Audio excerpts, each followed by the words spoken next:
ভিডিওটা গোপালের জন্মদিনের ভিডিও, মানে জন্মাষ্টমীর দিনের এটা ভিডিও ছাড়তে অনেকটা লেট হয়ে যাচ্ছে, অনেকটা বললে ভুল বলা হবে, আর অনেকটা।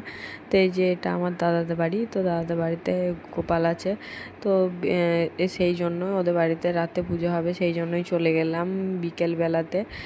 গিয়ে গোপালের জন্য একটা কেক বানাবো, তো সেই প্রস্তুতি চলছে। তো কেকটা বানিয়েছি, সেটা তোমরা আগে একটা ভিডিওতে দেখেছো, তো সেই কারণেই এই যে আমি কেক বানাচ্ছি। আর আমার হেল্পার হচ্ছে ওই দাদার মেয়ে, যার ছবি মাঝে মধ্যেই তোমরা দেখতে পাও, আমার পাশে বসে আছে। এই যে আমি যা যা বলছি ও এনে এনে দিচ্ছে, আর পাশে বসে বসে দেখছে। ও অনেক কাজ করেছে। এবার আমি এই যে দেখো পুরো ব্যাটারটা কমপ্লিট করা হয়ে গেছিলো, তারপর কিছুক্ষণের জন্য এখানে এইভাবে রেখে দিলাম।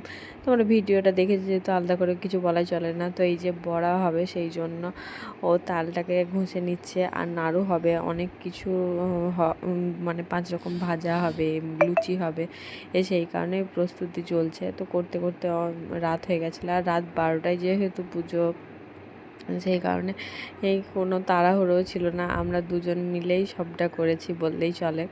তো বকর বকর করছিলাম, আর এই যে নারকেলটা কুড়ে নিচ্ছিলাম, নাড়ু হবে সেই জন্য। তো তারপর গিয়ে দেখলাম হয়েছে কি অনেকক্ষণ পর। তো দেখলাম হ্যাঁ তৈরি হয়ে গেছে ভালোভাবেই।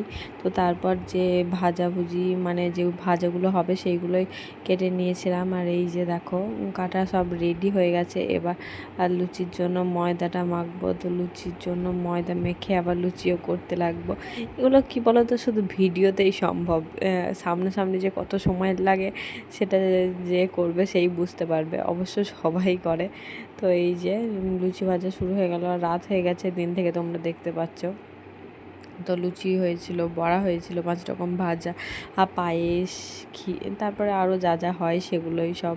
তো এই যে এবার লুচি ভাজা কমপ্লিট, কথা বলতে বলতে এবার বড়া ভাজা শুরু হয়ে গেছে। এই যে বড়া বানাতে লেগেছি। তো তার সব কমপ্লিট করার পর রেডি হওয়ার পর মানে 12টা বেজে গেছিলো। মানে ভাবো কত লেডুস গাড়ি আমরা দুজনেই। তো এই যে দেখো আমি রেডি হয়ে গেছি। তোমরা এই ছবিগুলো আগেও দেখেছো। তো তারপরে এই যে আমাদের পুজো শুরু হয়ে গেল। তো ভিডিওটা আজকের এই পর্যন্ত। এবার গোপালের পুজো হবে, সেটা তোমরা একটু দেখো। তো ভিডিওটা কেমন লাগলো অবশ্যই জানাবে কিন্তু।